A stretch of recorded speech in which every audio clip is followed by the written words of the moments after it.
Terzo giorno di emergenza gas a Ponzano Veneto. La paura è passata, ma i disagi restano. Quasi metà delle 3.800 famiglie sono ancora senza metano e la riattivazione dei contatori procede più lentamente del ritmo previsto di 100 interventi all'ora, il che potrebbe far slittare la conclusione fra sabato e domenica. Così al centro della protezione civile si moltiplicano le scene di impazienza. 3 giorni in questo caso per aspettare qui. Signora, 4.000 persone sì, casa. Più o meno se dovete sapere le vie, uno dice va bene, oggi non mi muovo, a me Io capisco, ma è che se uno dice un giorno c'è una via, un giorno c'è un'altra, allora uno si programma e sta a casa.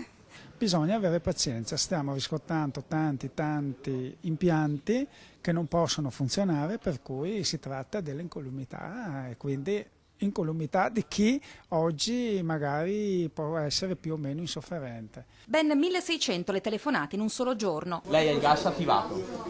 La domanda è una sola. Quando passano a riattivare il gas? No, ha sentito adesso, dopo pranzo io ho detto, speriamo di sia. Dà fastidio sapere che gli altri hanno aperto, tu eri a casa e o non ti hanno suonato, non hai sentito, non lo so. Vedere se perché domani sono impegnato e di conseguenza non ci sono a casa. Allora mi sono venuto a informare.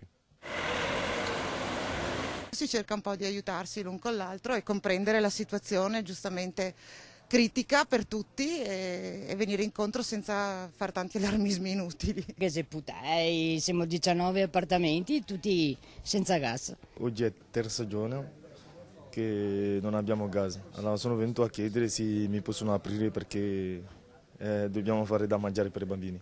In distribuzione i moduli per Enel Rete Gas. Per raccogliere già tutti questi tipi di problemi, di denunce, sono molto disponibili anche loro e sicuramente nessuno sarà lasciato a parte. Ma intanto i volontari restano mobilitati. Solo verdure per oggi, perché il tempo col caldo va ben così.